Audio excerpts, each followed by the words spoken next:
You're listening to This Election, where we are committed to the inner work that is needed to do politics differently. This is our very first episode. I'm your host, Katie Cochran, and I'm so glad you are here. This podcast series offers a new way of looking at politics, one that focuses on how we engage with others rather than on our partisan identities or policy preferences. It explores why politics is so triggering and offers spiritual practices that heal past wounds, ground us in our bodies, and connect us to that which transcends our differences. The guests on this series are women and men whose wisdom I discovered and relied on while running a homeless shelter during the pandemic. Their offerings invited me into practices that enabled me to work with hope in very dark times. I believe their wisdom also offers a way forward to those of us who yearn for a different type of politics. If you are committed to active citizenship but feel wore down by a political culture of fear and anger, this podcast is for you. If you have lost sleep over politics, or your temper, or a friend, know that you are not alone. Politics is hard, but it's something we can heal from, and it's something we can change. It won't be easy. It will take practice. But my hope is that the conversations here open us up individually and collectively to a new way of engaging. This election, we will do politics differently. Our guest today is Marvie Corbett. She is the Director of Psychotherapy and Educational Advocacy at Rebecca Resnick and Associates in Bethesda, Maryland. She's a licensed clinical social worker, certified clinical trauma professional, and a therapist that works with children, adolescents, and adults. She has worked in a variety of settings, including psychiatric inpatient, residential, intensive outpatient, community-based centers, and in schools. She is also a huge Harry Potter fan and my sister. My conversations with her in the aftermath of the 2016 election are the seeds from which this project has grown. Her insights about small t trauma and the connection between our beliefs and our sense of safety fundamentally transformed how I understood politics. I am so excited to share her wisdom with you all. Marvie, thank you so much for joining us today. Thanks for having me. So I want to start off with one of the goals of this podcast, which is to expand our definition of politics beyond our partisanship and our policy preferences to include the way in which we interact with each other, the way we engage on political topics and in the political space. And so I was wondering if, thinking back to your childhood or youth, what your earliest political memory is and what that taught you about how to engage in politics. You mentioned I'm your sister, and it's interesting that you and I probably have really different experiences around that, because what I remember is we didn't talk about it that much. I don't know what I was doing that I wasn't paying attention if our parents were talking about it. But the social issue of women's rights was always something that really was important to me. I didn't have like a global interest in politics or anything like that. If it did pique my interest, it was around that particular issue. And what do you think you learned from those experiences, whether that was the play with us or just how you kind of brought that desire for women's rights and women's empowerment into the way in which we engage to earn those rights, to live into those rights? Yeah, I mean, I think it's a big piece of my curiosity, understanding how did we get there? How were we in a position in which we were needing to be curious about those rights anyway? Or, the systemic dynamics, how does the patriarchy play into this or that? What are the different cogs in the machine? And so I think where I didn't maybe take it down a direct political route, I am vastly interested in how do all of the pieces work together? Yeah, that makes sense. And I think one of the interesting things that comes out of that, or that I hear from that, is the importance of curiosity, right? As we engage, is following those questions and wondering. So I really, really love that. So there is a ton of evidence that the current political environment is creating a lot of mental health challenges for a lot of people. There's the recent Gallup polls, and there's Brett Ford's work on the emotional impact of daily political engagement, and Kevin Smith's work on the physical effects that politics has. And then there's just our own experiences, right? Part of the reason why I'm launching this podcast is when I thought about engaging this particular election cycle, my body had a stress reaction. My heart began to raise. I started feeling a little nauseous. And I was like, this doesn't make sense. Why am I so triggered by this? And so I was wondering what your thoughts are on why politics is so triggering for so many people. Yeah, I mean, I think politics is another word we use to represent our core values. And so when people are deciding who to vote for or which topics they take vast interest in, there's usually a deep meaning around it, right? Like if you think about climate change, there's a deep concern about what will happen to this planet, right? And that feels like a hugely important thing to welfare and to existence. So I think at the crux of a lot of political issues are these really important facets of who we are, who we exist in the world, what is our meaning, and how do we give meaning to this life. It can obviously be diluted through the conversations around politics, but I think inherently people are trying to have a life that connects with a value system that makes sense to them, that lines up with their body and their belief structure. I think politics ends up representing a lot of that in different ways. And sometimes it happens in ways we're not even considering, like, why do we care so much about that? Or why am I apathetic towards that? Maybe because there's not a core connection to a value system for us, but that doesn't mean that for someone else, it doesn't represent a core value system. Can you talk a little bit about how our values and our beliefs relate to our safety? Because I think that has something to do with why entering into the political arena, which is inherently about how we adjudicate our differences, feels so unsafe. Yeah, I mean, so our values are the foundation in which we operate in this life, right? As humans, our brains love to make meaning out of things and love to find patterns, and that offers us such security. So when we find values that make sense to us and resonate with us, we're creating a foundation for our existence that feel really stabilizing. And without them, or if our values are disorganized, it does feel really destabilizing.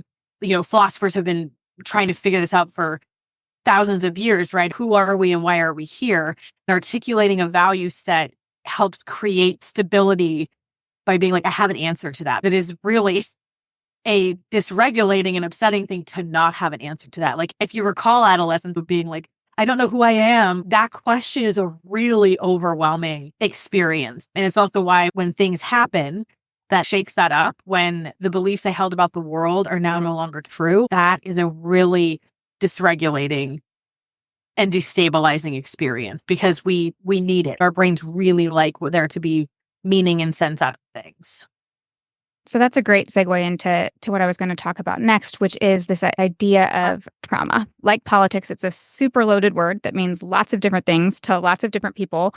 And there's, I think, some overuse of it as well. Can you give us your definition of trauma to kind of ground the rest of our conversation? Yeah, I was one of those people that really enjoyed grad school. And there were a couple of professors that said things that just like clung to my brain forever.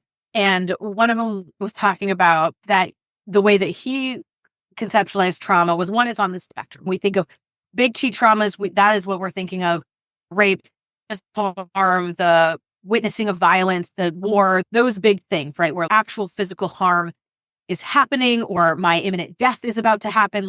But there's also this other side of the spectrum where I refer to it as small T traumas.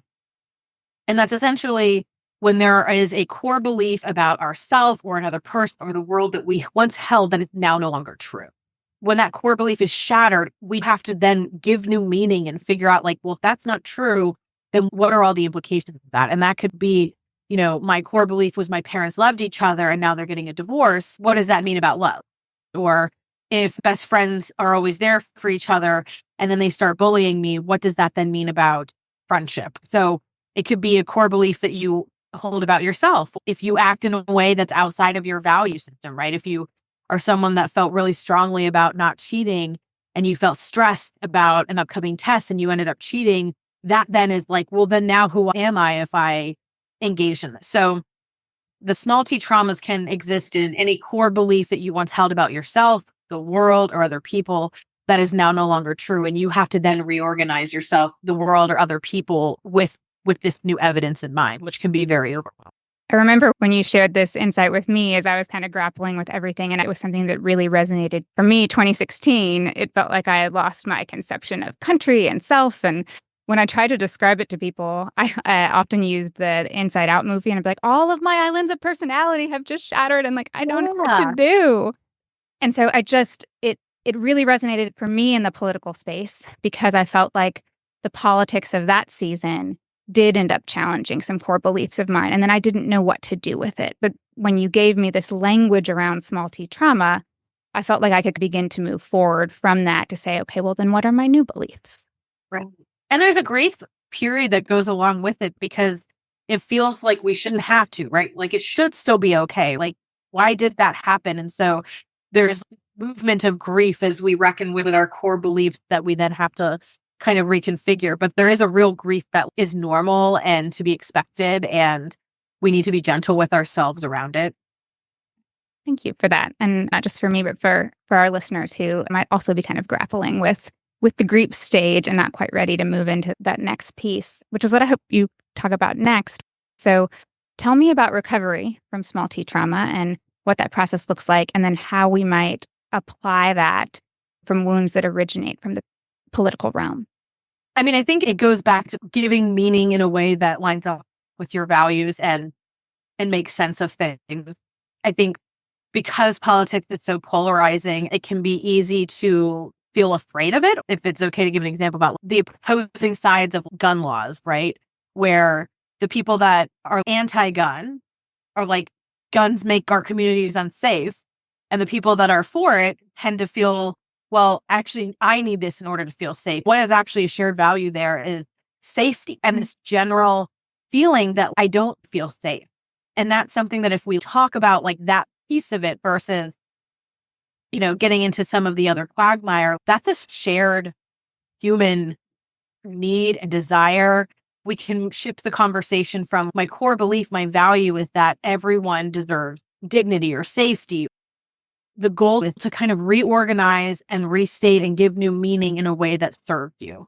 This is where I think grief gets caught up in here because we have our moments of anger and negotiation and disappointment and all of that. And so you might find yourself being like, well, screw it. Like America's just bad now, or people are just bad now. And while you might need to kind of hang out there for a second, because that's part of grief of like the anger of it just feels unfair. It doesn't serve most people to hang out there. That leaves us angry, that leaves us not curious, that leaves us defended. Because if that's the case, like what coping mechanisms do I then have to have in place in order to exist in a world where I'm perpetually unsafe, which is a reality for some people. Coming up with a new belief has to actually feel true. You can't be like, yes, I'll just believe that everyone in the world is good or everyone has the best intentions or whatever, right? Like that's not viable.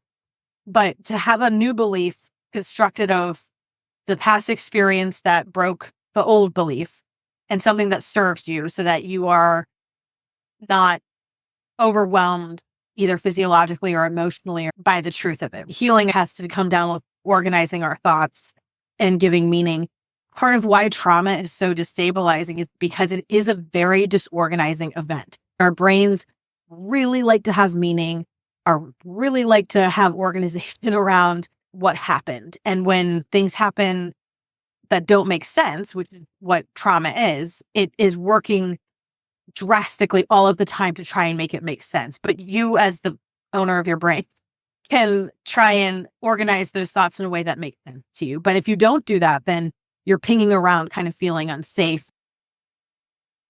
That makes a lot of sense to me. And even what you were talking about, this idea of that sometimes we want to stay in this space where our beliefs now feel true because whatever got broken, politics is awful and our country just needs to get it together. And, we stay in that anger spot. It feels to me that a lot of people are operating still in that spot, but that it's coming from grief and from a lack of safety. They haven't moved to that next space of, okay, how do I incorporate what I've learned about the world, but also move forward with a belief that allows me to engage in a way that is consistent with my other values. A lot of people don't like to feel angry. It makes them feel uncomfortable. But if given the option of like anger or sadness, most people feel more comfortably riding with anger because it feels like a more productive emotion, right? It's the call to action. So people posture like that's what activism looks like, or that's what taking a stand looks like, but it doesn't actually have to. It's from a defended place. Like we're all just trying to be okay. So we've talked a little bit about safety and beliefs and how that can be triggering, how the challenging of those can be triggering, either because we discover something that we believe is true to be untrue, or we're just entering into an arena where people are challenging those beliefs and we have to kind of defend them, right? But I don't want to miss the fact that politics also engages the material world and our physical and material safety in a very concrete way because politics affects policies, which then affect our well-being. Can you talk a little bit about how understanding that can help us understand the impact of politics on our mental health? Maslow came up with this hierarchy of need, this pyramid that addresses what needs need to be met before we can kind of go to more abstract understandings. Before I can talk about my self-esteem, if I don't have dinner on the table, if I don't have shelter, if I don't have a safe home, like our brains just can't do that. It needs to have the basic needs met. And there are millions of people who don't have that. We'll be arguing past each other if one person is talking about this abstract concept. And what I'm worried about is my electricity getting cut off. So I think being cognizant of everyone is at a different level there and making sure the basic needs are being taken care of, but also being aware that not everyone might be positioned where I'm positioned in terms of where I can worry. Like if I'm worried about feeding my kids, I'm not going to be worried about making sure there are certain bathrooms that are available to everyone. Mm-hmm. Yeah, that makes a lot of sense to me. And as we think about how to engage politically, that can show up in a couple of different ways. So one would be just trying to be curious about the person you're engaging and thinking through where they might be in the hierarchy. And especially if what they're saying or what you know about them means they're at one of those lower levels of needs, really taking care and taking that into consideration. But then also being introspective and saying, where am I on this? We all have different things that we really, really care about. Sometimes we actually have agreement about the topics, but we just disagree about how important they are. I think looking through that through the lens of that hierarchy of need can really help us have more understanding of each other's priorities. That's what I was going to basically say. Like in my example of if I can't feed my kids, I'm not so worried about the bathroom designation. That doesn't mean I don't think that bathroom designation may be important. If I'm triaging here, if we're going to have a conversation to solve things, I want to make sure my children are fed first. And depending on how we package that, that may sound like I don't care about bathrooms. I don't care about the rights that you're fighting for. But what it really is like this need of mine, this basic need, which feels like a foundational need.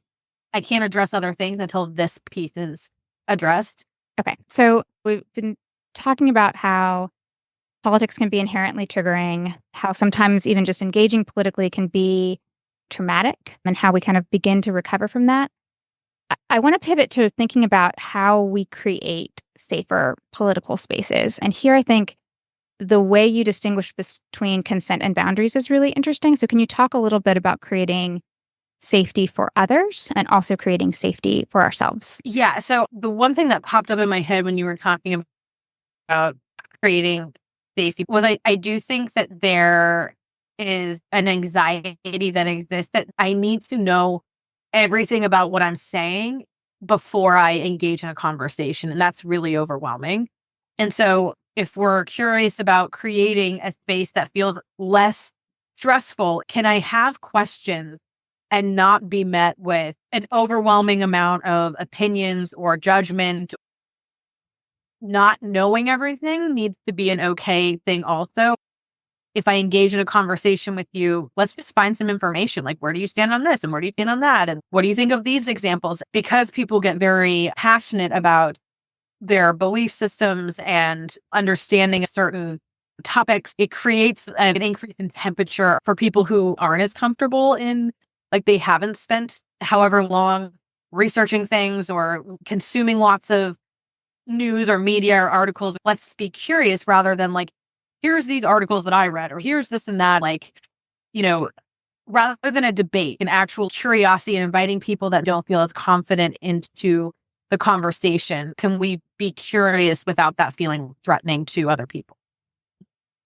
That other piece is that not everyone is comfortable for reasonable reasons engaging in political conversations. It's overwhelming. It's emotional. People assign character value and it can change your opinion of how you feel about people. So being conscious about, you invite someone into conversation that you have their consent. If you're like, hey, I was thinking maybe we could talk about this. and them being able to say yes or no, of being like, oh, I'm not comfortable with that topic, or there's a part of me that doesn't want to change how I feel about you. And if I hear your opinion, I'm worried that that might fundamentally change forever. And that is its own core belief that I would then have to reconcile. Like, this person that I love holds this value that I really, really don't. For some people, engaging in debates and political conversations fun, like it's actually a pastime, or it's riveting, or it's compelling. For a lot of people, it doesn't feel that way. So being conscious about, what am I asking when I'm being curious about someone else's position? Is it because I want to convey mine? Is it because I want to have a debate? Is it because I really want to gain a better understanding of their perspective? Am I trying to convince them? Are they trying to convince me? And so there's consent both ways. And I can be like, I'm not up for this conversation. So I think being thoughtful about who we enter into those conversations with, why we are entering into a conversation. If it's like, there was this thing I heard and I can't quite organize my thoughts around how I feel about it, let's talk it through and see if someone's open of doing that. That then would be the consent piece, not just like pontificating and sharing my opinion. It's a bit of why, social media and posting like our stream of consciousness about these things can feel really overwhelming, because if I sign into a social media, I'm giving my consent that I guess I'll consume what's on here.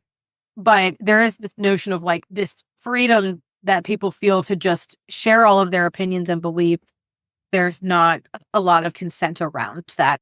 You brought up a couple of points that I really want to highlight. One is this idea of curiosity and it being okay for both sides to be curious and to not know. I think on the consent piece, I think it would really fundamentally transform how we have conversations if we just check in to be like, hey, would you mind talking to me about this? Like, I don't understand this and I'd love to hear your opinion, especially for people from the other side. Entering into discussions with people that agree with us is one thing, but if we're going to enter into conversations with people where we really are trying to learn, I just think giving the chance to say, are you down for this, would be transformative. Because if other people ask me, there's areas where I'm ready to learn and to listen. And then there are some that I'm not. And them honoring that, it feels really affirming. And I think just that question at the very beginning could change the tenor of a lot of our conversations with our neighbors and family. And then I hadn't thought about it in the social media context, but I do think it's hard because sometimes you'll go on Facebook or you go on Insta to connect with your friends and find out how their family's doing. That's what you think you're signing up for.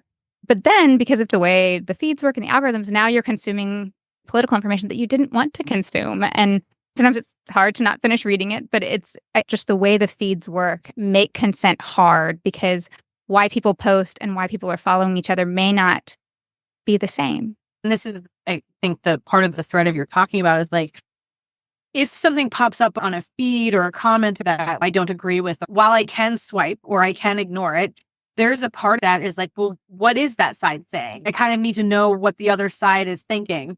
So there's a pull to get more information, even if that destabilizes. I would encourage, if it doesn't feel good to you, to just scroll past it, like do that, right? But being aware, if I have the desire to deep dive into the opposition's comment, why is that? How is that serving me? Does that stand to make me angrier? Does that stand to entrench my position? Does that increase my understanding of what they're doing? Because the emotionality will sometimes make us lean into something we don't actually want to. Mm-hmm. So you talked about consent. How is consent different from boundaries? So a lot of people feel like boundaries are saying, I won't let you talk to me that way, or I won't let you do this. But boundaries have nothing to do with what other people will do. Boundaries are saying, this is what I will do. And so like, there are certain, news platforms that my boundary is to not have those things on in my home. I can't control whether or not someone else has that on in their home. The boundary is what I will be willing to do. For example, if someone goes to a town hall, they elect by going there to listen to whatever is happening, it's good to check in with ourselves to be like, what is my boundary going to be around if they start swearing, if they start name calling or using bigoted language? My boundary is not, I will demand that they don't do that. My boundary will be that I then leave. It's how will I stay safe in a situation? And that can be leaving, that can be reminding myself of my core values. That could look like a number of ways, but I think we often get confused with thinking that me having a boundary is me telling you how you should be treating me, but that's not a boundary. A boundary is, this is what I will do should X happen. So I think your town hall meeting example is really pertinent. You're going into a space where there will be debate. To me, the way you're using boundaries is like coming up with a plan for what happens when things are triggered, when things begin to violate your values. And I think the bigoted language is a good example there. Like, what do I do if someone around me is using language that I think dehumanizes others? Then here's my plan. My plan is to walk away. My plan is to speak up and engage, even though that might feel a little bit scary. But you have to kind of decide what your plan is if something happens. And so you're identifying both your triggers, but also your way of keeping yourself safe. Is that right? Yeah. And the boundary in that example would not be, I will stop that person from using the language. The boundary could be, I don't let that go unnoticed. Like, I will reflect that language is not, productive for us here. And maybe that person continues to use that language, but you had your boundary of like, at least I've conveyed my values here. Having a plan of what will I do should this particular line be crossed. It might be assert myself. It might be withdraw. So we think about how trying to get others' consent is how we create safety for others, but we can think about boundaries as how we create safety for ourselves. Yeah, I think it's a good framework. Okay. You mentioned this a little bit earlier, and I want to dig in a little bit. One of the findings in some of the research you shared with me was that both regulation and dysregulation are contagious. Can you explain why that is and how that contagion might work in the political realm? Yeah, I mean, as humans, we relate nervous to nervous system. For any of our listeners to our parents, we know that co-regulation can be very powerful. If our toddler is really dysregulated and we join them by getting frustrated, that can send itself into its own little spiral. Or if we're having a wonky day, our kids can kind of feel it.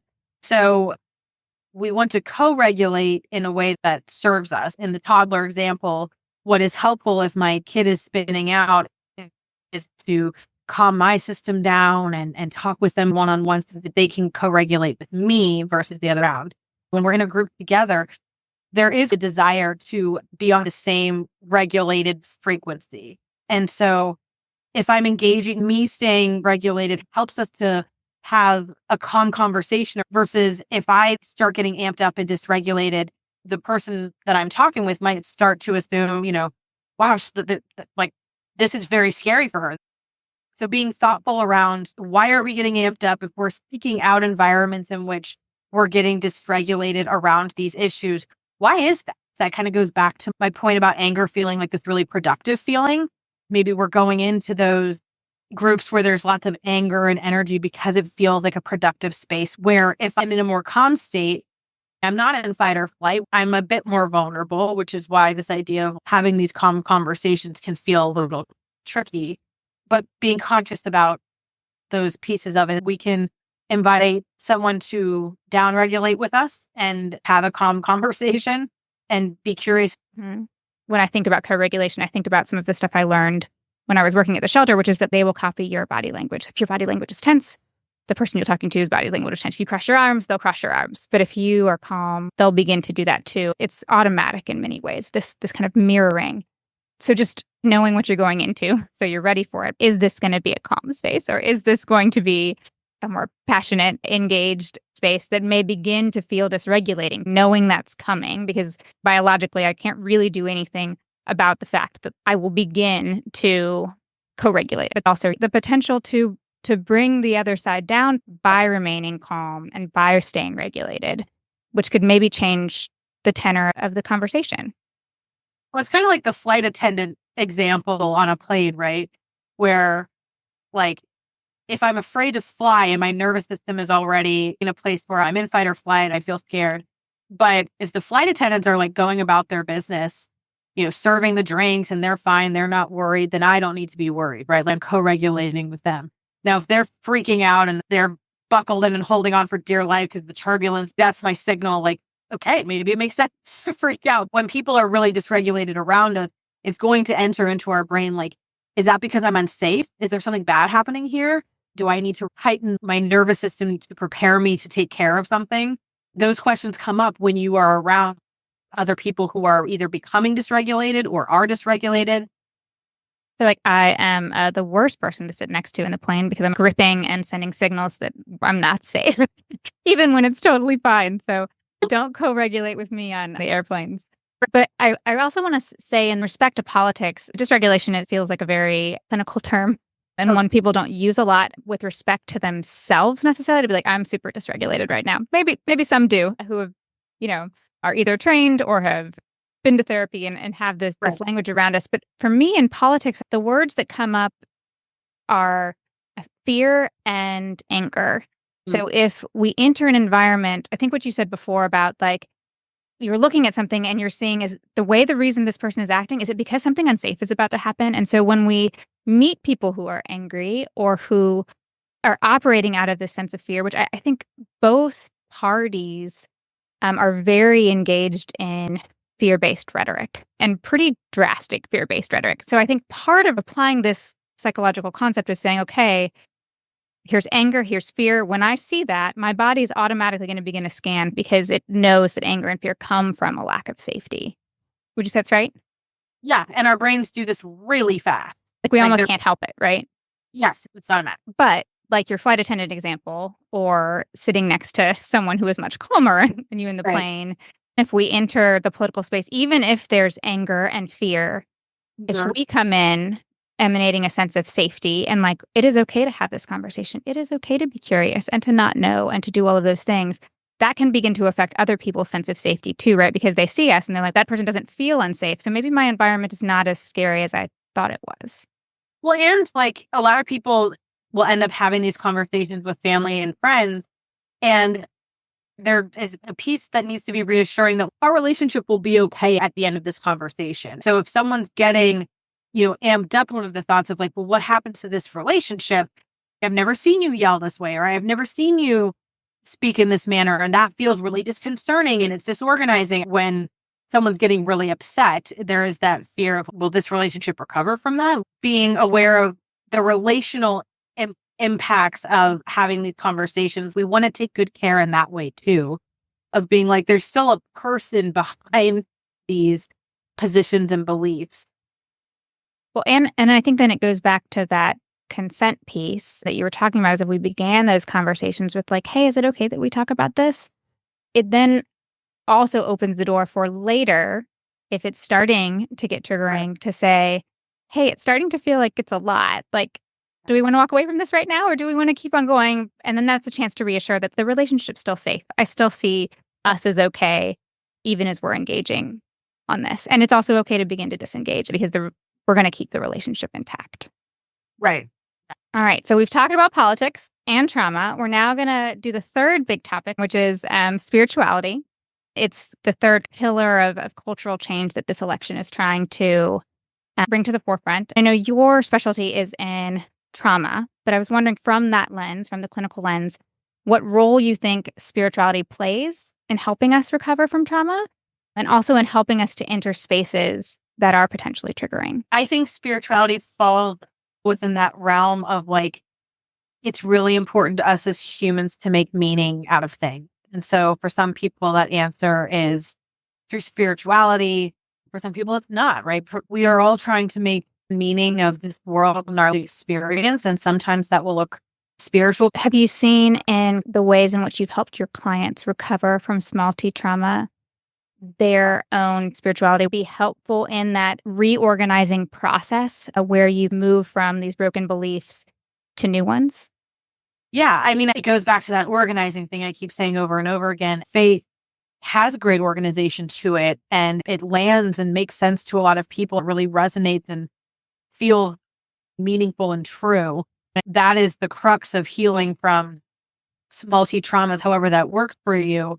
What you come up with needs to feel real and true and serve you in a way that allows you to engage in the world in a way that lines up with your values, that is integral to your core self. The human desire to try and connect with that is really real. It's interesting because I think one of the goals of this project is to offer spiritual practices that can help people heal and prepare themselves for political engagement. And I like this idea of spirituality as what we believe is true of the world. And then we can think about these spiritual practices as things that connect us to those truths, right?